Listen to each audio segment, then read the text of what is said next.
All right. Um, I did a post-mortem about Red Hand of Doom, and it took forever. Um, Much longer than I thought. I had a lot of feels and a lot of things to say about Red Hand of Doom.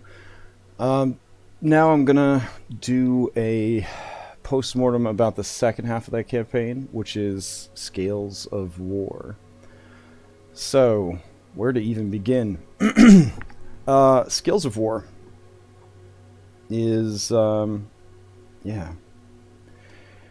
Scales of War was a 4th edition adventure path, which already had a number of problems. 4th edition sort of struggled. It was way, way ahead of its time design wise.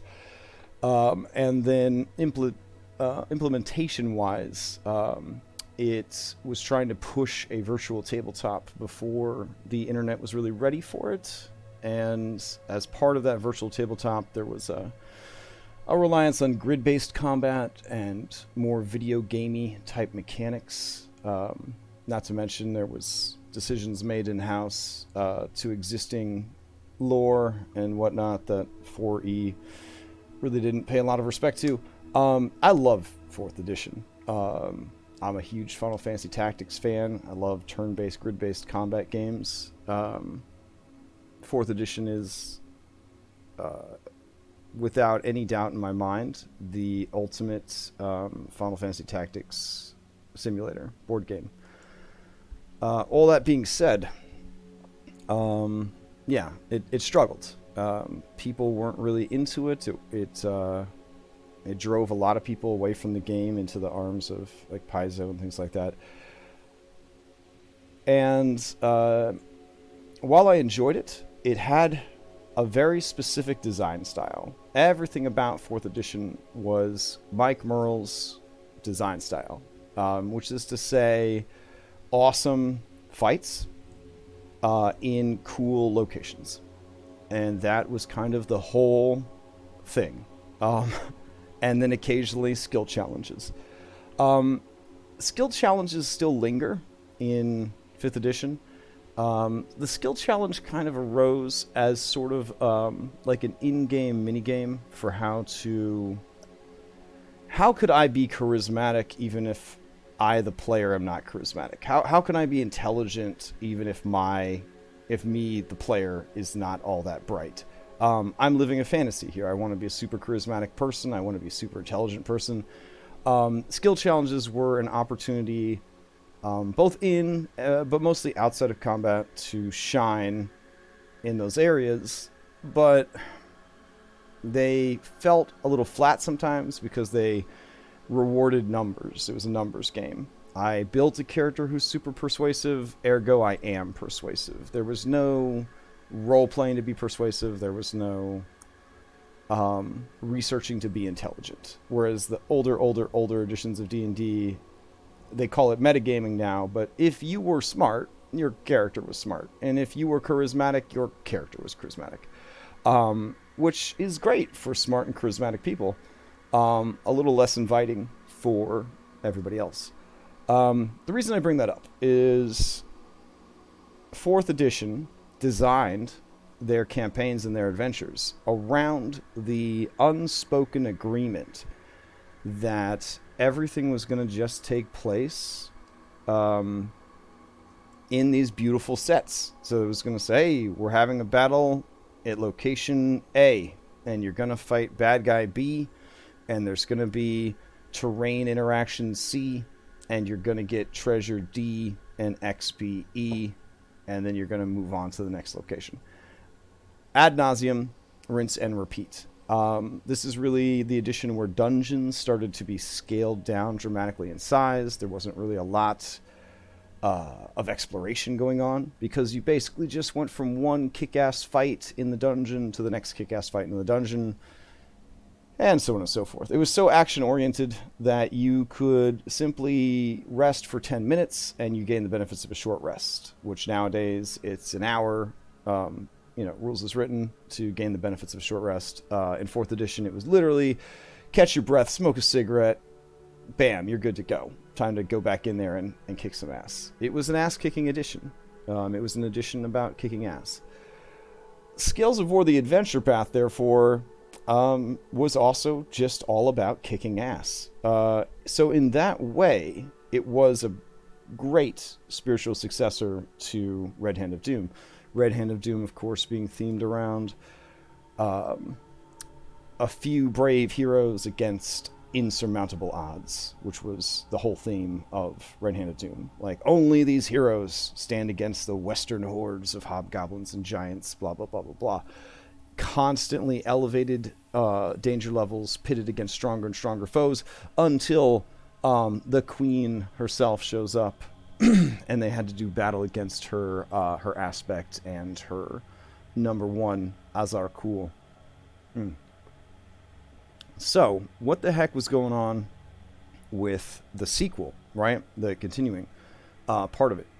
Well, they completely divorced themselves from Red Hand of Doom, while also trying to ride the nostalgia and success of Red Hand of Doom's coattails. So it was awkward. It was a level 1 to 30 adventure path that was supposedly taking place years and years and years later after Red Hand of Doom. So right there is problematic. It's not really a sequel so much as a game that references an earlier module. But I wanted to run it as a sequel. Well, that meant that my players had finished the adventure at level 14, Red Hand of Doom. So they were going to be starting Skills of War at level 14.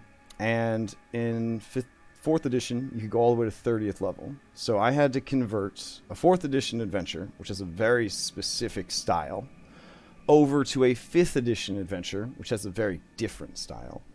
And then I also had to convert level 1 to 30 adventure into a level 14 to 20 adventure. So it was no easy task. It was a lot of work. I'm not going to lie. There was also the issue that the original Red Hand of Doom was written by the same guys from start to finish. Like, these guys wrote the entire thing from start to finish, and it was flawed in some places and it was marvelous in others, but it was the same guys, so it had the same tone and the same theme and design all the way through. Skills of War was a featured article in Dragon Magazine, Dungeon Magazine, one of those two, which at this point in time had switched over to being a digital publication. So it was like barely anybody was reading it, and they had a different writer for like every part of the adventure. So there was like this tremendous like disconnect between like the ongoing narrative and the campaign. Yeah, I mean, there were some good parts, to be sure, but it just wasn't as good as Red Hand of Doom. Yeah, so a lot of work to convert it over. So it does take place in the same place, Elser Vale, and it does involve Tiamat, and she's trying to get back into the world and all that jazz. The overarching theme here is Tiamat is attracted to this very small, almost sort of like backwoods Primaterial plane. Why? Because she's a skilled conqueror. She's trying to escape from her imprisonment on Avernus and conquer the multiverse. This Primaterial world is perfect for that because of its essentially planar instability, right? That is to say, sort of like the City of Sigil, the City of Doors. It's a place where it's easy to pass from one plane to another. So she wants to control this particular Primaterial world and use it as her base of operation to launch attacks throughout the multiverse. So that's what that's about. That's what attracted her in the first place. So the party stopped her in the first campaign, and they had no idea really why does she want to come here. But they also didn't know the true nature of their world. So what I did is I built in a 2-year gap. So the players had to come up with 2 years of downtime activities, which was kind of awesome. We also were using Matt Colville's Strongholds and Followers book, So that was pretty neat. So they got to have strongholds, and they got to have followers, and that became like a very fun part of the game. And so when we started up the campaign, I was basically like, you guys are the local Justice League. Things have been kind of handling themselves, have been quiet for like 2 years, but now all of a sudden everything is happening. And what I did is I basically took like the first 13 adventures from the 1 to 30 levels of adventures that Scales of War was, and I was like, these are all happening at once.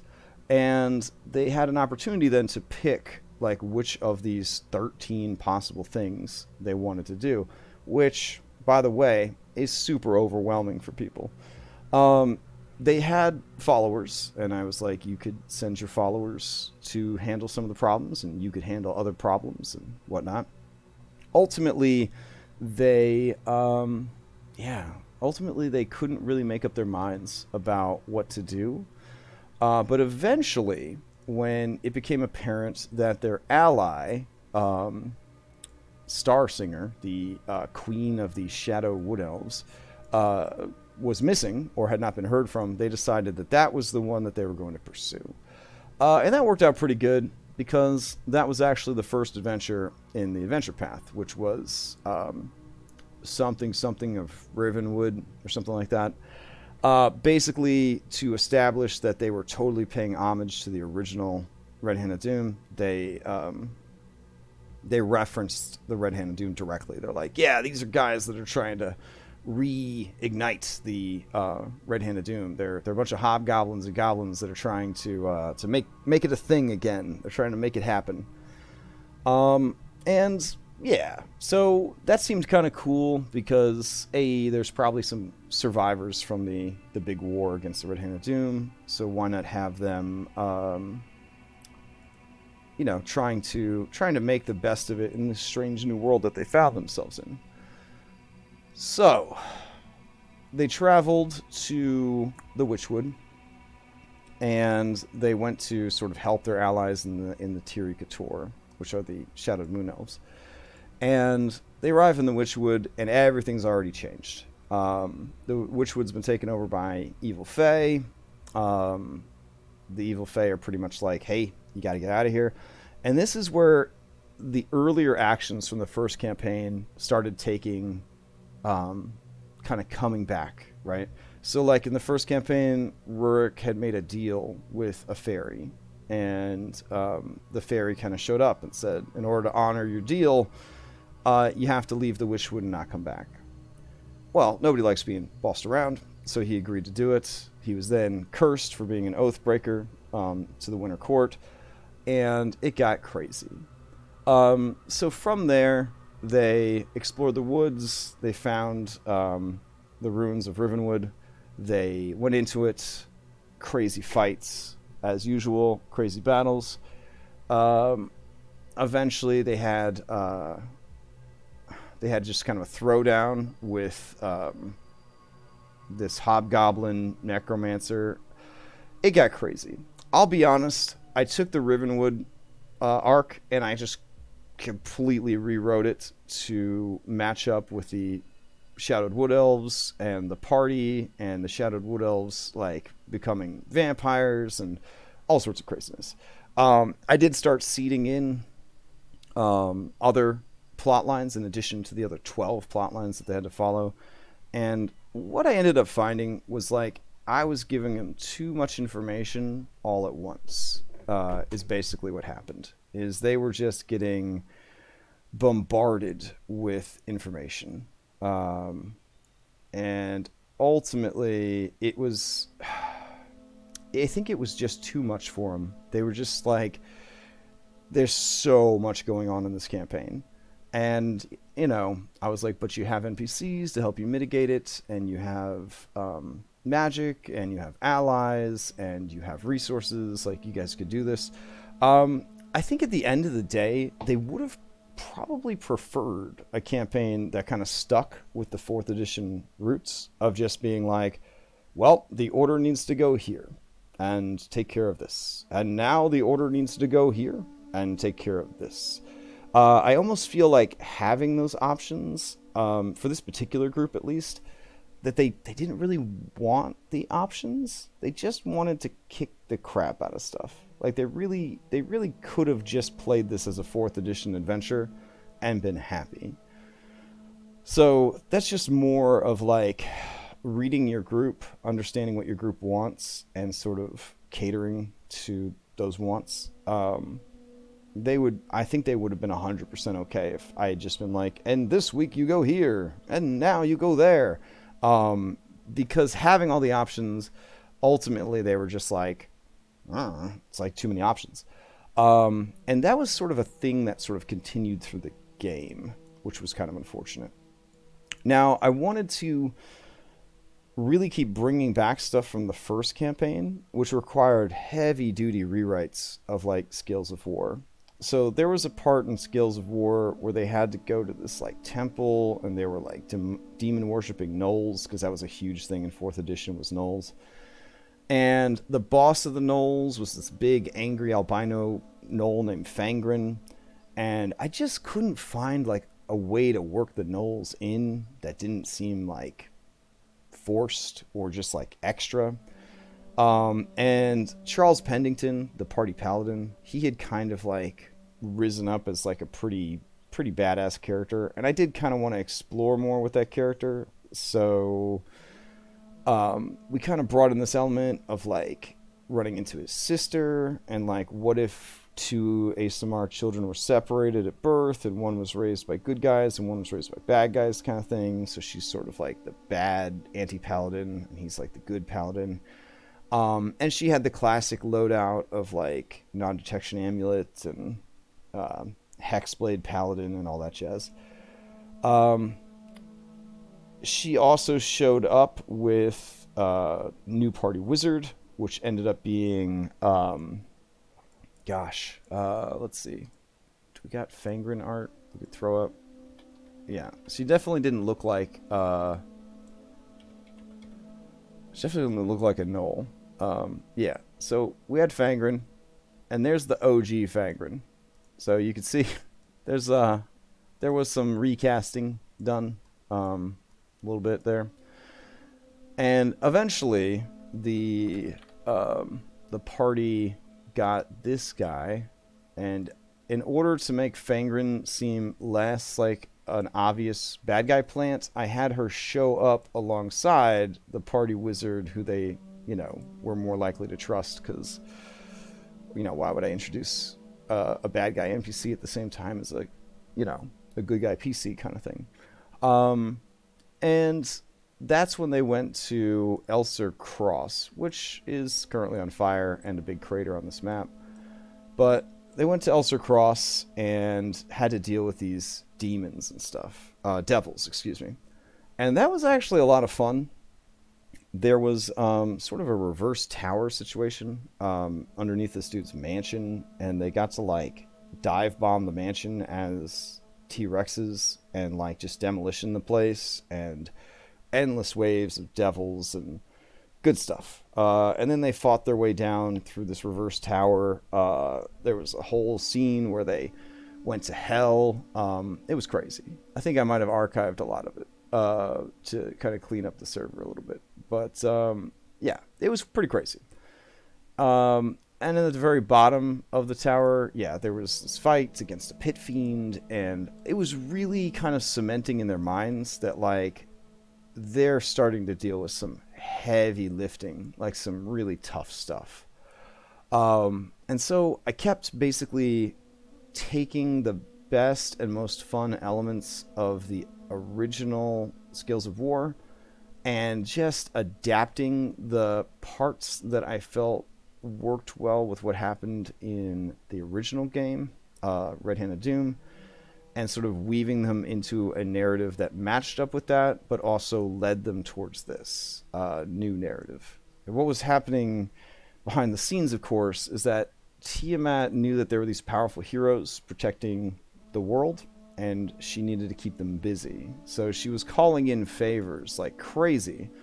So as Asmodeus was in charge of the shenanigans going on at Elster Cross, and Zugtamoy was messing stuff up down at the Thornwaste with the Ghost Lord, and she had sent one of her exarchs down to the Fens to basically take over the lizard folk that they had saved. So like there was a lot going on in the world, and they could only be in one place at one time, and then they could only send, you know, followers to a certain number of places. So the decisions they made sort of closed out certain adventure paths that were available and then opened up new ones.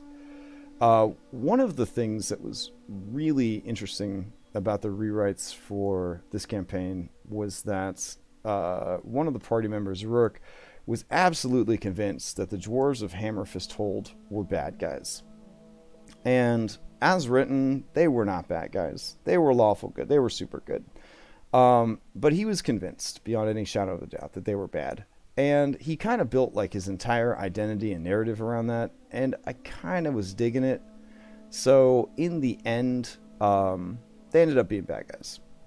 And that was a whole cool narrative as well, was dealing with that. One of the things that happened in Scales of War campaign that was cool but also not cool was they expressed an interest in getting strong. They really wanted to get strong. And there was a point in the adventure path where they had to find this thing called the Forge of Souls.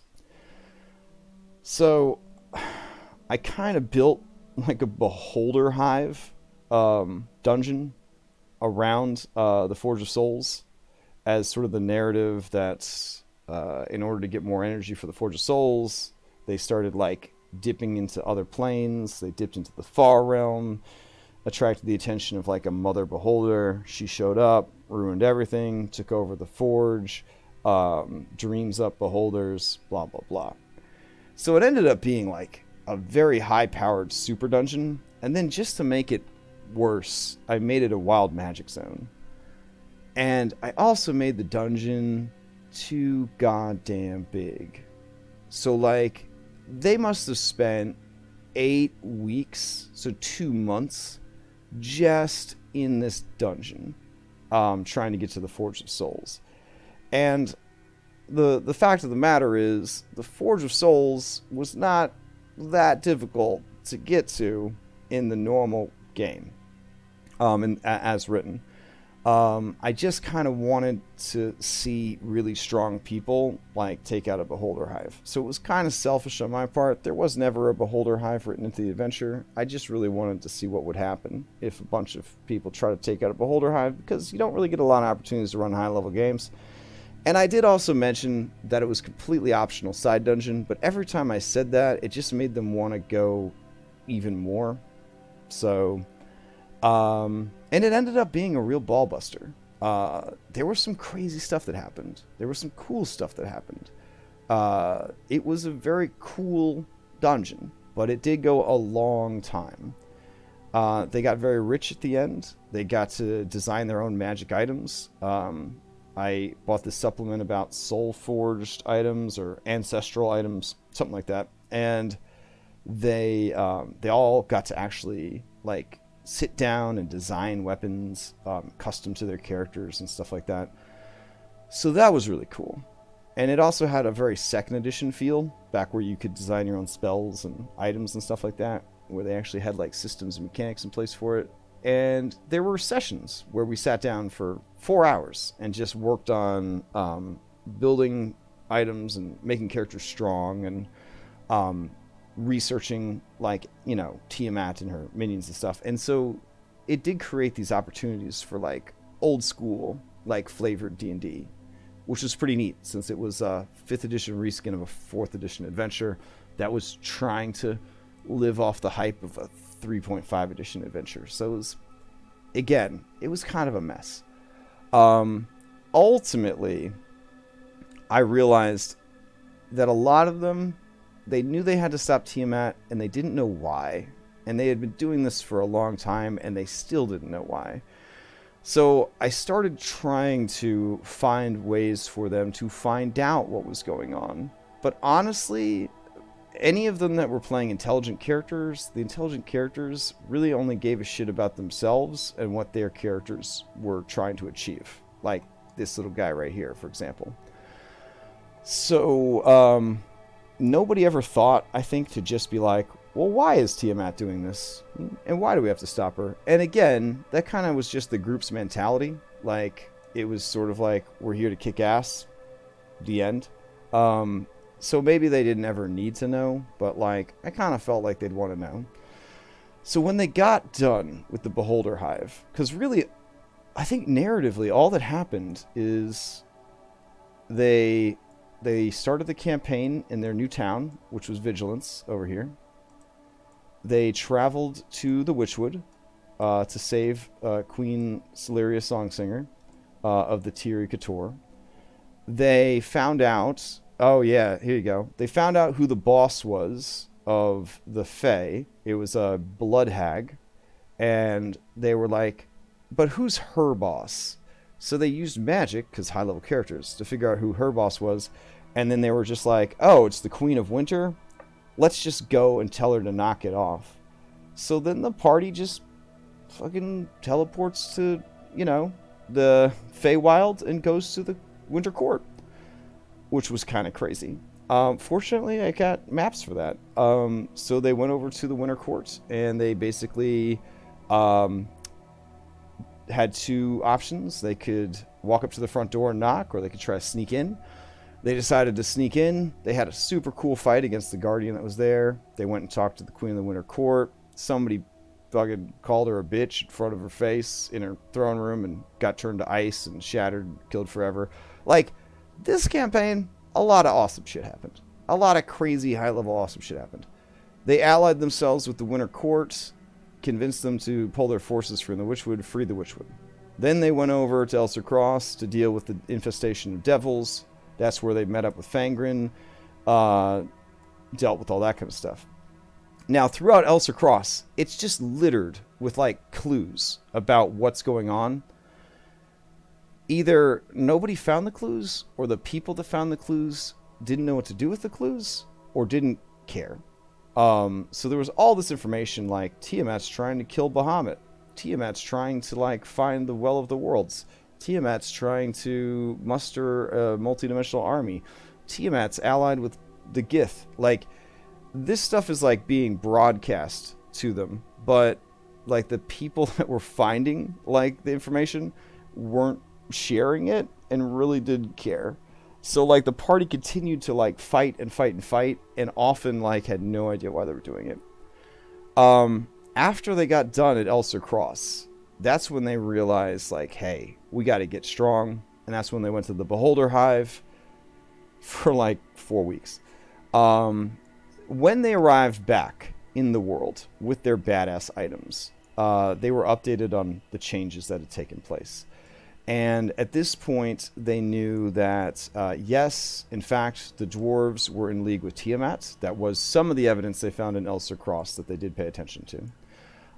They know that the Ghost Lord has amassed a huge army. He's the evil Druid Lich from the last adventure. They know that there's orcs, like hell amounts of orcs, coming from the west. Basically, a power vacuum was left when the Red Hand left the Western Wastes, and the orcs went to fill it. But 2 years later, the orcs have used up all their resources, and they have followed in the Red Hand's footsteps to come to the east and get back what was theirs. Now, I'll tell you what, turning like a level 3 adventure about orcs into a level like 16 or 17 adventure, that was a pretty crazy amount of conversions. So I had to bring in like demon lords for that. So basically the boss of all the orcs, Lord Tusk, he was a pretty cool, I guess, low-level villain in the written adventure. But I went ahead and made him possessed by Baphomet, the demon prince of beasts or whatever. So that kind of upped the coolness factor significantly. Now, the orc dungeon, I had learned my lesson at this point. I was like, big dungeons in small portions. So it was only like 3 floors of, 3 rooms really of fighting. And they get down there. They have this epic-ass fight against this dude. We all learn that Zealot barbarians are invincible except for sleep spells. Zealot barbarians soloed Baphomet, the Prince of Beasts. It was pretty epic, actually. And they realize, like, oh, man, the orcs are being screwed. Baphomet, he's in on it, too. How many people does Tiamat have, working for her? How many, plates does she have spinning? And they really started to kind of take note that all of these things were related, which was cool. Started to kind of get the adventure back on track. So now with their super strong weapons and their super strong allies and a sense that they kind of knew what was going on, they had to sort of decide what their next move was. And ultimately, after dealing with the orcs, they decided that they needed to go take care of those goddamn dwarves.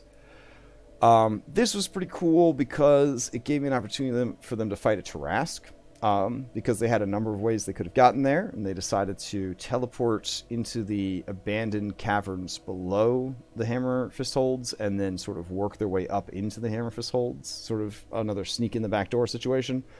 And of course, the reason that those catacombs or these caverns were abandoned is because there was a goddamn Tarrasque living there. So they got to have a fight against the Tarrasque, which was kind of cool. And honestly, they spanked it. They spanked it super hard. I did forget about its reflective shell. Something that haunts me, I guess, every day of my life, is that I forgot about the reflective shell. Because they had a very strong archer at that point who was just blowing that poor bastard up. Yeah, so make sure with these higher level monsters that you make yourself cheat sheets, flashcards, whatever you gotta do. Slow your shit down. Just make sure that you don't forget all these things. Because that poor Tarrasque, any kind of solo monster, is just going to get spanked, honestly. And they were strong enough that they could definitely take out a Tarrasque, no problem.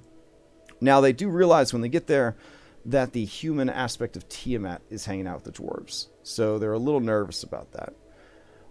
They proceeded to get into a series of absolutely badass fights as they kind of fought their way to the throne room of the Dwarven City. And then they had this incredible fight where they battled the king of the dwarves, who was actually possessed by Mammon, the devil lord of greed, and Tiamat's human aspect, which was like a 20th level cleric, 20th level sorcerer, and just an ass load of elementals, bad guys. It was a crazy fight. They were victorious. They did lose a couple people, high level, so they got most of them back. And it really started to sort of drive home that oh wow, we're really doing this. This is some really high level shit. The fight against Tiamat and Mammon, straight up, level 20 cleric summoned the aspect of Moradin. Moradin showed up. It was crazy. We're at a point now where if we were playing this IRL, every fight would take hours just because of the amount of dice that are being rolled for everything was just ridiculous. And people you're starting to kind of feel the strain on the players because they have a lot of abilities now and a lot of magic items, and the stakes are very, very high, and the bad guys are very, very strong. And it's not oh, I forgot, I should have cast Fireball, but I didn't, so, the goblins get to take their turn. It's I counterspelled that spell, and then I didn't counterspell the spell that killed 3 of us instantly. When do I counterspell? When do I use these, abilities? When do I not use these abilities? Do I hold on to the charges in my wand in case something worse shows up? Yeah, I imagine that players in between the sessions would just be at work or in the shower or whatever, and it would occur to them I should have used my random ass level 17 ability or level 13 ability, or that item I picked up 4 months ago that I had, because eventually their character sheets were tiny books of abilities and stuff. There was so much that they had to track. And the stress of it, I think, really started to kind of pull at them pretty badly. So, and they had been warned about that when we got started. That like, hey, like high level games are a lot of work. High level games have a lot going on. You're gonna have so many abilities and powers. You're not gonna know what to do with them, et cetera, et cetera, et cetera. But they were troopers. They started this journey and they definitely rode it out to the end. After they dealt with the dwarves, they kind of got the dwarven people back on track. The resources the dwarves have been hoarding were able to be like disseminated back into the party. And it was at this point that they were ready to enter sort of the Planescape, plane hopping, spell jamming part of it. Because yes, the published Adventure Skills of War had all of that stuff. Like there was a spell jamming ship. There was travel to the Astral Sea. There was, traveling to other planes of existence. And that's where it really sort of took off from being like a normal campaign to like, you guys really are doing some epic shit now. So they got their airship and they traveled to outer space, which is just a hot mess right now. And they traveled to outer space. They realized that their world was flat. Like all the flat earthers were correct about that. And they traveled to this place called Hestevar, which was the D&D equivalent of Dalaran from World of Warcraft, just floating magical city. And they went there and basically they did like a huge heist, like a Ocean's 11 style heist. And it was kind of fun. It was, I don't want to say it like surprised that it was kind of fun, but it was fun because the pacing was different, I think, than any other time in the campaign.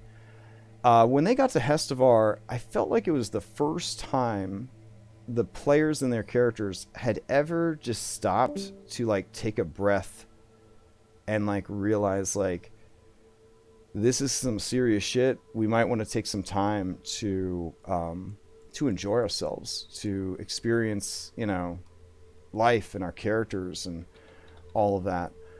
So like, yeah, they got to Hestevar, and from there they just sort of explored the city. They got a hold of some really awesome magical items, and they made friends with NPCs. They learned more about what was going on. They understood there was this Githyanki threat, that there was this thing called the Well of the Worlds. There was all these things happening that needed to be sort of taken care of, and it really started to get like serious. Regarding the Well of the Worlds, we had like a nice throwback where they had to journey back to an earlier dungeon, which was this wind shrine, and they had to do battle against this dragon, who was essentially the first Dracolich ever created. And this was definitely a time where like rolling the dice out on the table was a disaster. This dragon, the first Dracolich, he had a very nice breath weapon. It's a good way to put it. He had a really nice breath weapon. And that breath weapon refreshed every goddamn round. And he was pretty much going to TPK the whole party. It got real bad. They ended up having to run. If you can imagine like a party of like 17, 18 characters who have just gotten done beating up like Tiamat's human avatar and the devil lord of greed, they were very surprised of how it turned out. There was definitely some hard feelings about how that fight went, and I don't blame them. It got to the point where I was afraid to roll to get this guy's breath weapon back, because it's not like I wasn't going to use it if it came back, but man, he was he was powerful. He was powerful, and it was a hard fight, and it did not go well. They fled from that fight only to go into another fight where they had to help protect the Well of the Worlds from like another god, because it's just gods all day now. It's just like OG alpha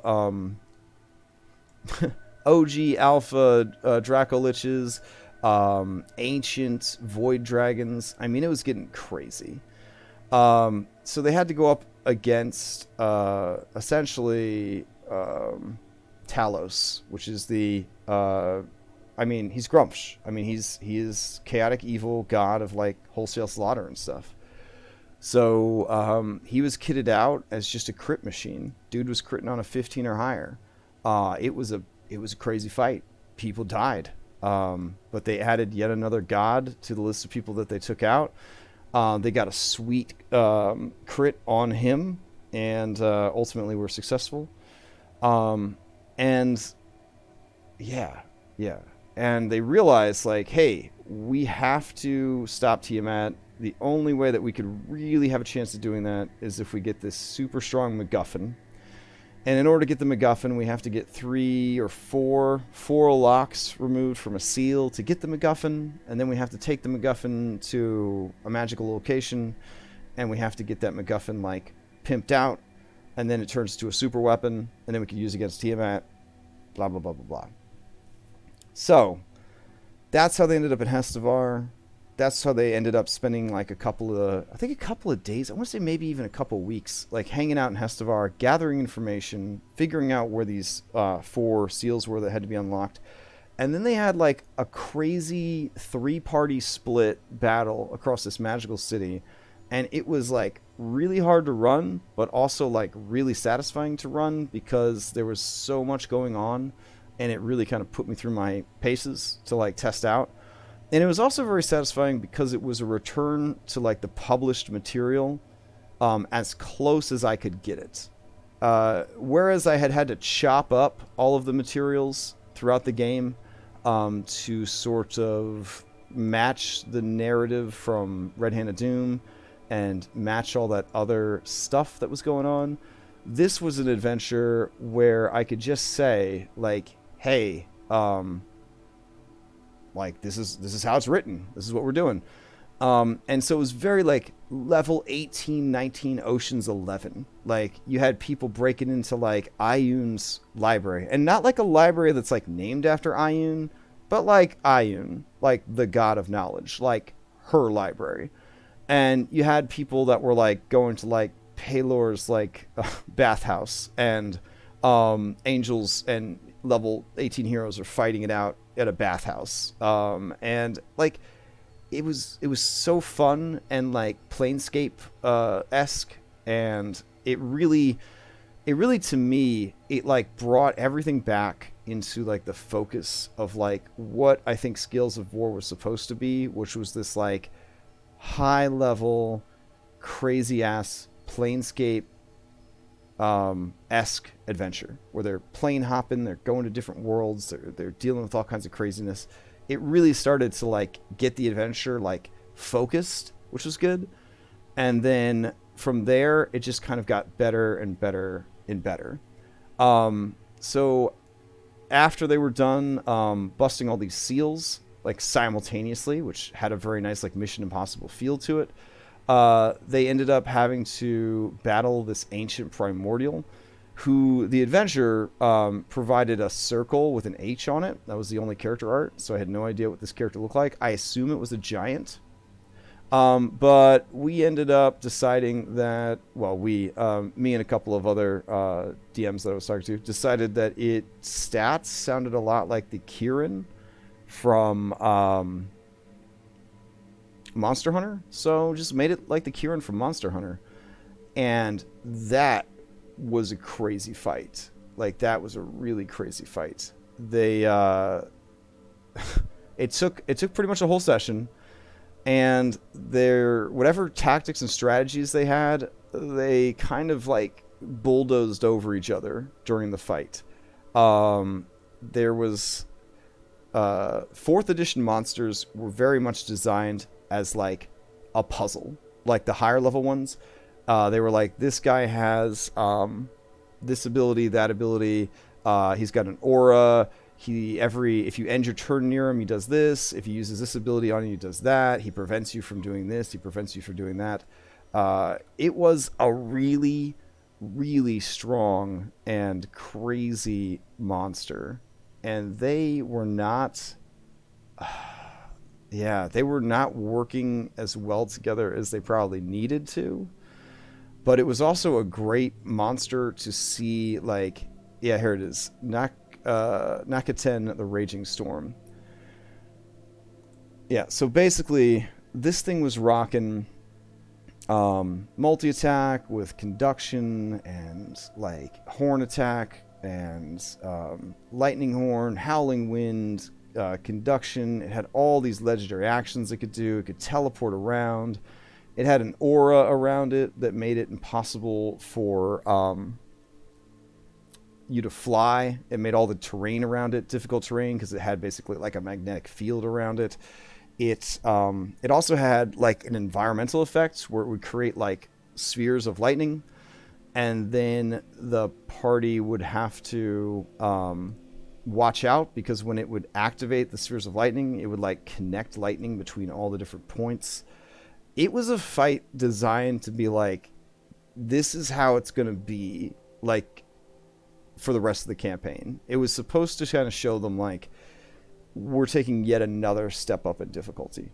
And without like teamwork, it was getting pretty bad. And I think that fight kind of woke a lot of people up to like, we've got to be more tactical. We've got to be smarter about our spell use, that kind of thing. In the end, they were successful, and they traveled to the Forge of Souls, and from the Forge of Souls, they got whatever business they needed to get done there finished. They were able to create this very powerful artifact, and they only like kind of fought over the artifact a little bit, which is impressive because it's one of the more powerful artifacts I've seen in D&D. This Arrow of Light was a good one. After converting it ended up taking up like a whole Google Doc page of descriptions and abilities. So now they're equipped with this weapon that can essentially kill Tiamat. They have soul weapons to kill Tiamat. They've got a spell jamming ship that can travel the planes. They know why she's trying to do it. They know where she is. They've got all this stuff. Now they just need Bahamut. And earlier in the campaign, Bahamut was killed. And the players made it very easy to kill Bahamut because all of the clues that Bahamut was in danger were ignored. And then ultimately there was nobody there to keep Bahamut safe. So it was very easy to just be like, oh, well, you're dead. So the guy that killed Bahamut was a mithril dragon. And I kind of shuffled things around because I thought it'd be cool if the party turned into ancient dragons and destroyed an entire airship fleet. So yeah, rather than have them fight this mithril dragon in heaven, where he had somehow tricked all of heaven into thinking he was still a good guy for killing Bahamut and that the heroes were bad guys. I'm sorry, but there's a certain point where players just aren't going to believe some shit. And that's definitely that time where nobody's gonna believe that shit. It was some of the worst writing I had ever seen. So basically, I decided that he would be in charge of the Githyanki airship fleet that was hanging out in outer space, and they would have an awesome outer space dragon battle. So first and foremost, they had to go to heaven, and they had to save Bahamut. So they journeyed to heaven. And at this point, I was like, do I really want them to, like, murder their way through all of heaven? Probably not. So what ended up happening is I kind of just skipped to the end of the entire, like, heaven dungeon because I just find it hard to believe that, like, heaven, like, they're going to put up, like, I don't know. It seemed kind of weird that heaven would be confused and be like, the Order, they're a bunch of bad guys, even though they killed Tiamat, and even though they're doing good stuff and defeating evil and yeah. But that being said, they are lawful good in a very traditional like sense of lawful good, and the lawful aspect of that is that their job is to keep Bahamut's soul imprisoned. So there was an adventure essentially where they had to go to heaven and kill angels and bust Bahamut's soul out of essentially the penalty box that it had been placed in. And so that was an opportunity for the more edgelord evil characters to fight against angels and angels and good guys and light dragons and basically enemies that you don't normally get to fight because you are the good guys. They got to fight those enemies. So that was a nice sort of change of pace, I guess. It was very difficult, of course, for the paladins and the good guys that were there. A lot of them focused on like non-lethal attacks and whatnot. So that was cool. So after they got through all of heaven, they managed to cross this bridge. They got Bahamut back. Then they went and they turned into like super dragon things, and they fought in outer space, which the map for it's all messed up because when the big dragon died, this is how big he was, by the way. If you could see on the GM layer, he was pretty big. Yeah. And these are gargantuan dragons, by the way. So he was a really big dragon. Yeah. So they had this cool space battle because as soon as they freed Bahamut, he was like, we're going to go take out the dude that killed me. So they appear in space. They all turn into these badass gargantuan ancient dragons. They're firing their laser beams. They're landing on airships and tearing them apart. I definitely think that it delivered what I wanted to deliver. I wanted the players to feel super badass. I wanted them to feel like they were doing things that they would never normally get to do in D&D. And I wanted them to understand that the things that they were doing were just beyond the normal realm of like possibility for D&D. So that fight went over really well. It was also kind of funny because like one guy like refused Bahamut's blessing and didn't get to turn into a dragon, and so like I don't know, like it was kind of like when the edgelord's too edgy sort of situation, he misses out on free ice cream. After that battle was over, they basically had their last hurrah where they got to say goodbye to the NPCs that they cared about, and they got to prepare because with this guy dead and with Bahamut alive and with her human aspect destroyed and on and on and on, like Tiamat was at a point where she was weak enough that they could try and defeat her. So, rather than, per the written adventure, have them single-handedly kill each of her 5 exarchs, which is to say the 5 strongest dragons of each color in her service, I had the party choose one of her exarchs, and then, the gods and super powerful allies they've made over the last 20 levels would take the other 4. This was actually pretty fun, and they kind of surprised me with who they chose. But they decided to go up against the red dragon, which kind of hurt because I got to the trouble of making this super cool laboratory where the green exarch was, and he was like this like cool scientist dude because I really thought they were going to go against the green one, so I built this whole awesome map on the elemental plane of fire where they were like growing like bio weapons and stuff, and this dude could like turn into like a big dragon. He could turn into like a giant swarm of snakes. He could turn into like he basically had 4 separate hit point blocks for each of his forms, and he could just like switch back and forth between them. I never got to play him. I never got to see him in action. It was very sad.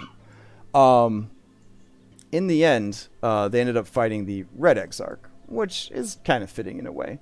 And this is where I started to notice some really cool parallels between the end of Scales of War and the end of Red Hand of Doom. Red Hand of Doom had this awesome bridge scene. Scales of War had this awesome bridge scene in heaven. There was an awesome fight against a super strong red dragon in Red Hand of Doom. There was an awesome fight against a super strong red dragon in this one. There was this kind of throwdown against Tiamat in a super badass final battle. There was a throwdown against Tiamat, super awesome final battle. There was a huge battle across a city, which was the city of Brindle. And in the final scenes of Scales of War, there was this huge battle that took place across the city of Brass. So, like, there was these really nice... I felt like whoever wrote the last parts of, like, Scales of War, it's like they were trying so hard to, like, redeem the entire thing. Like, they were just like, we've really got to get this shit back on track. And I think they did a really good job, because I didn't have to do that much to the later parts of, like, Scales of War to have them work. A lot of the earlier stuff, it just didn't mesh well with itself or with each other. But man, the last part of, like, Scales of War was so cool. There was so much cool stuff. Pretty much from, like, Hestevar on, it got really, really good. And that's where I kind of returned to the written narrative, was kind of from Hestevar, from the Well and Hestevar on. It really started to, like, pull itself back together. Yeah, it was awesome. That kind of brings me towards, like, the end of the campaign, where they went up against this Red Dragon Exarch, and it was a hype as hell fight. And then there was another similar thing that happened, is they went to fight this guy, and a goddamn owl showed up and saved the day. And, like, that is exactly how things happened in the first campaign, is the goddamn owl went Quickbelly. He just kept screwing everything up. And Quickbelly was amazing in the fight against the Red Dragon in Red Hand of Doom. And then this owl Snowbell ended up being amazing in the battle against this dude right here. And it was like, the parallels were so beautiful. Like, the symmetry and the parallels at the end of the campaign, they were so good. I was so happy. And a lot of it was just happy accidents. They just happened that way, and it was awesome. It was also kind of fun to realize that at level 20, Pit Fiends were just sort of yard trash, which was kind of amazing. So yeah, I just had, like, a crap load of actual Pit Fiends just be the ads during this fight, because they had become that powerful by the end of the campaign. And it was like, I've played D&D a long time, like 26 years. And I would say that some of the shit that they got up to in this Scales of War campaign, and some of the fights that they had, blew my mind. Like, they did some epic ass stuff in this campaign. And I was, like, just in awe sometimes of, like, the stuff that the players would pull off in this campaign. And I have to tell you, as a DM, a lot of people think that, like, you're the bad guy, they're the good, they're the good guys, you guys are opposed to each other, blah blah blah blah blah.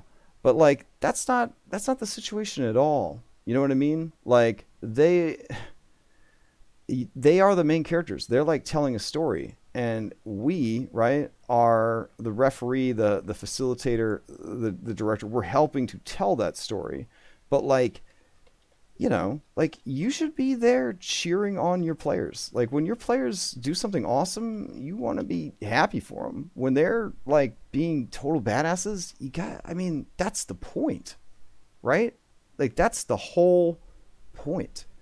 So, like, yeah, like, this campaign, I think more than anything else, that my big walk away from it was, like, learning to, like, really, like, love the cool shit that your characters were doing. Like, I can't imagine, like, the feelings of being a DM and resenting your own players. Like, that would be terrible. Like, to see the stuff that these guys got up to, just even now, even, like, a month later, or however long it's been, it's just, I just look back and I'm still just blown away by some of the crazy stuff they fought and the crazy stuff they did in this campaign. It was just so epic. It was so epic. And in that in that same vein, uh, when they went over to the final battle, against Tiamat, which, I mean, just an amazing map too for this final battle. So cool. Yeah, this final battle against Tiamat, it went better than I could have ever possibly imagined. It was so good. It was challenging without being like completely ridiculous. It forced them to make like tough choices about like resources, placement, tactics. Tiamat's sheet was absolutely ridiculous. Her abilities and stuff like that. But because they had done everything they could to weaken her power, it wasn't like crazy. Like, she wasn't able to just instantly cast any spell she wanted at the 9th level whenever she felt like it, which is a Tiamat thing to do. But you could see, look at how big this character sheet is. This was her dumbed down character sheet. This was not an easy monster to run. It was definitely like it was definitely a challenging conclusion to a very long and challenging campaign. But like, man, like thematically, like the stuff she was doing was really cool. The stuff they were doing is really cool. I don't know. Like the session didn't run too late. The party was successful. Nobody died permanently because, I mean, people die all the time in high levels, but you know, nothing sticks kind of thing. And they were able to take her out. They were able to get her locked up. They were able to return home victorious. We had like a good 45 minutes of just, celebration and post game and talking about what characters did and what they do next and all that. It was really cool. It was like a good conclusion to what I felt was a very good and very hard campaign. So I guess my takeaway on all this is like always, listen to your group. Find out what your group is enjoying and find out what you are enjoying and make those the focus of the game. You know, like my group, ultimately, I think they really just liked fighting big monsters and like getting awesome items. Like that was their big draw. Like a lot of them were like Warcraft kids. Like they really just wanted to fight the next big raid monster, get the next big raid drop. And those were definitely the parts, I think, of the adventure that sort of shined the most for them. I think, if anything, I wish I had been able to work a little bit more role play, a little bit more downtime into it. This campaign, just like Red Handed Doom, it was sort of in the shadow of the game timer, and that sort of colored all their decisions and everything they did. The downtime happening in between campaigns, I think it took away from a lot of the opportunities to kind of develop characters further and deeper. Also, like the brutality of the campaign, like the deaths that were happening.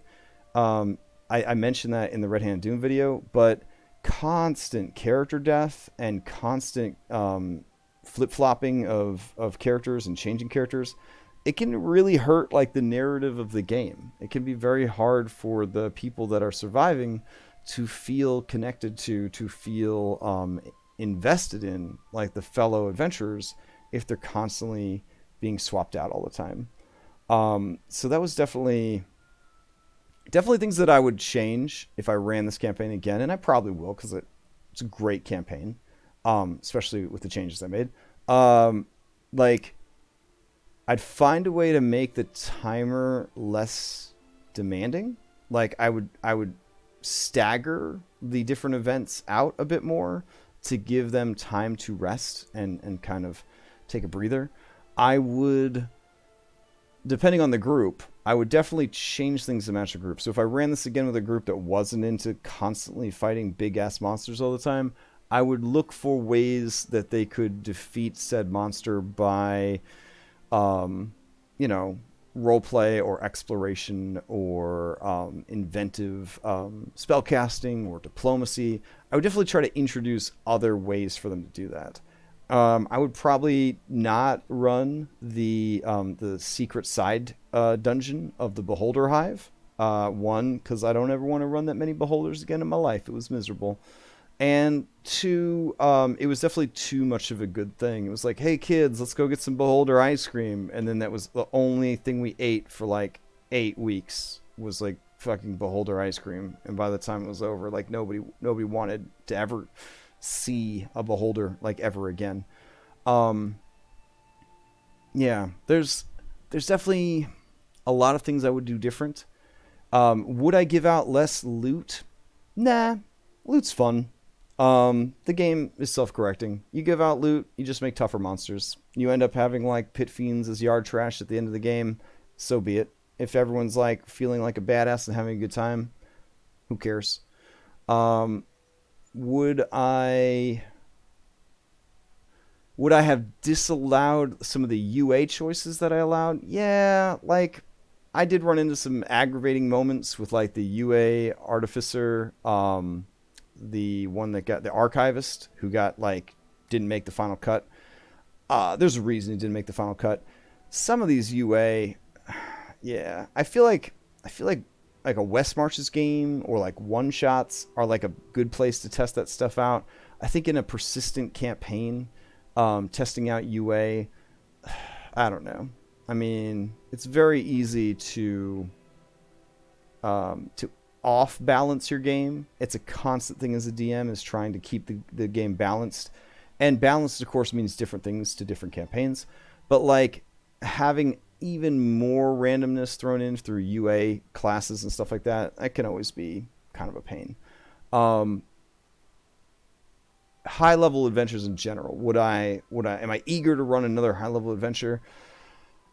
No, I'm not. I'm definitely not eager to run another high level adventure. I'd love to run like a Planescape adventure for sure. It made me miss Planescape like crazy. Planescape was my chosen campaign setting in high school that I would run adventures in. So I definitely felt crazy nostalgic at the end of the campaign for dimension hopping, plane hopping, spell jamming, like all that. I loved it, and I wish the campaign had more of that.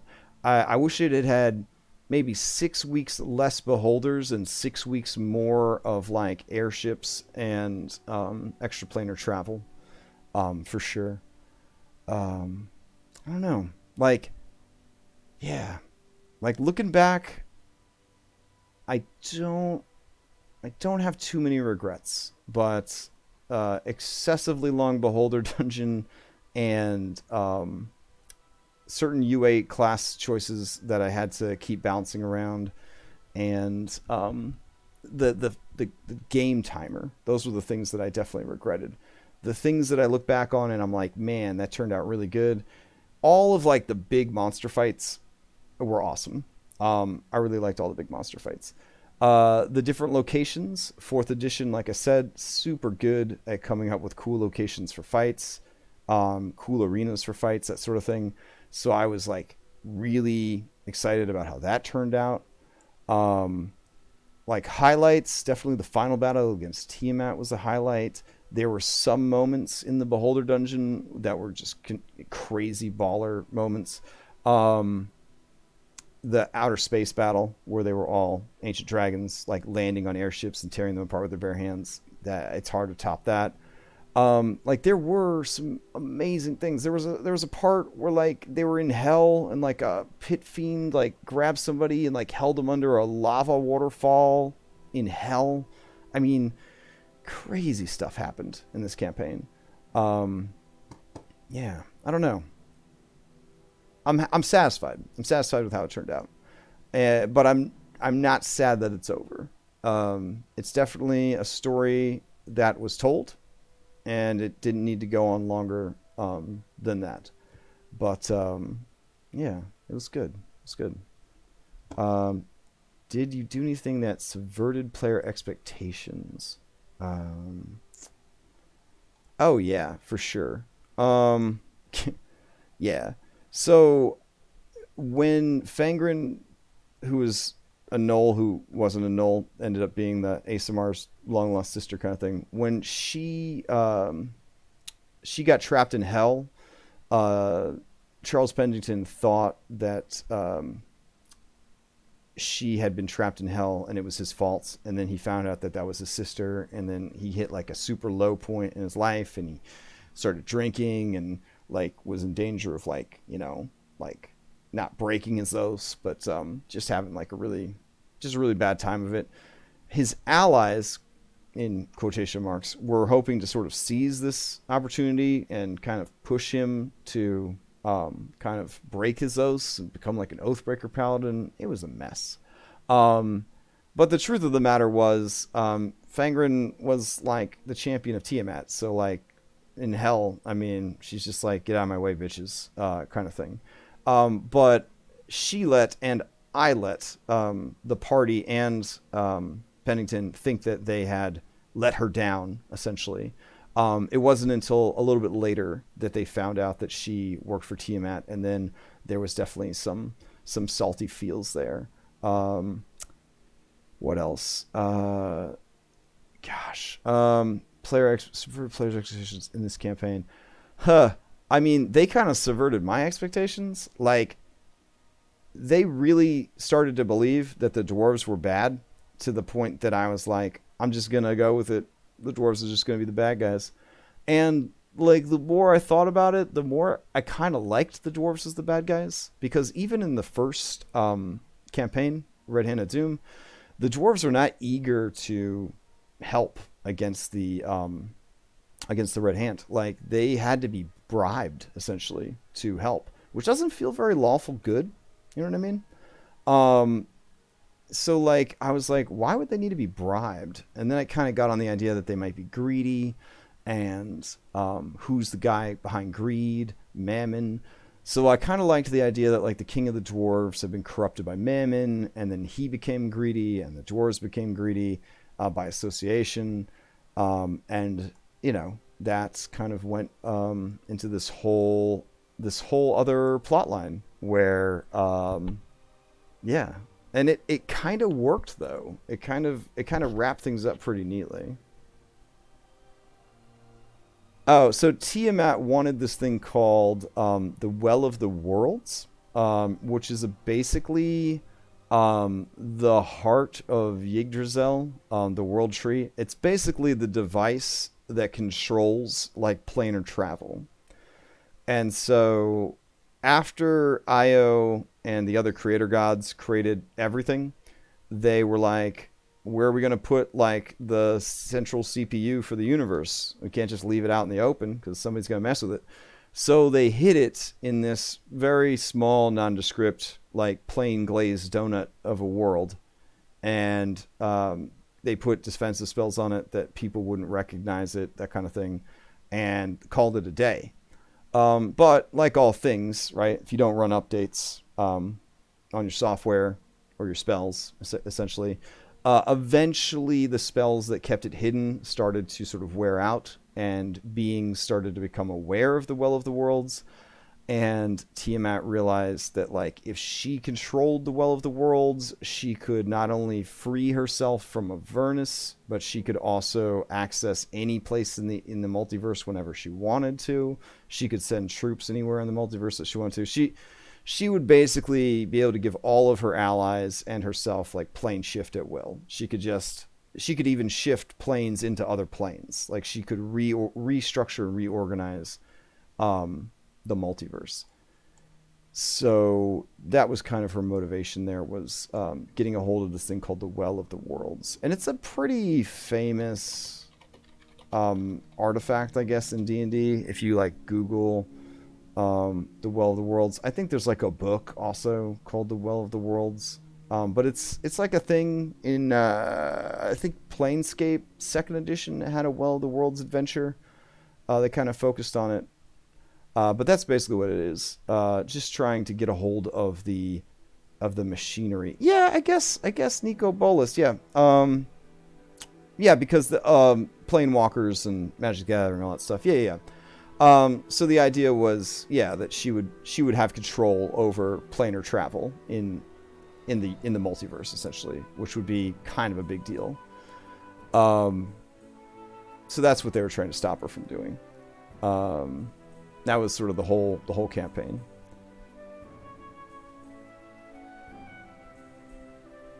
Yep. But ultimately it was a good campaign. It was a hard campaign, and I don't know.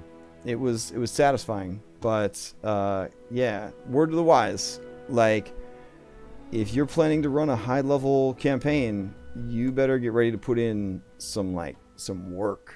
Like every night after Scales of War was over, there was like steam coming off of my forehead because of like my brain just being pushed to the limits. This is not like, should my goblin use a dodge action or try to hide.